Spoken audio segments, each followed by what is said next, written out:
ప్రకాశం జిల్లా దోర్నాలలోని శ్రీశైలం రోడ్లో 3 అంతస్తుల భవనం ఒక్కసారిగా కుప్పకూలింది. అందరూ చూస్తుండగానే వాసవి లాడ్జ్ భవనం కూలిపోవడంతో చుట్టుపక్కల వాళ్ళు షాక్ అయ్యారు. కొత్త భవనం నిర్మాణం కోసం వాసవి లాడ్జ్ పక్కనే పునాది గుంతలు తీశారు.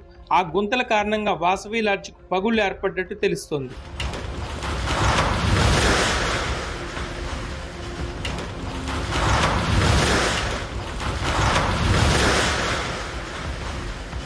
ఆదివారం తెల్లవారుజామున భవనం ఓ పక్కకు వరగడాన్ని గమనించిన లాడ్జి సిబ్బంది అందులో ఉన్న జనాన్ని ఖాళీ చేయించారు.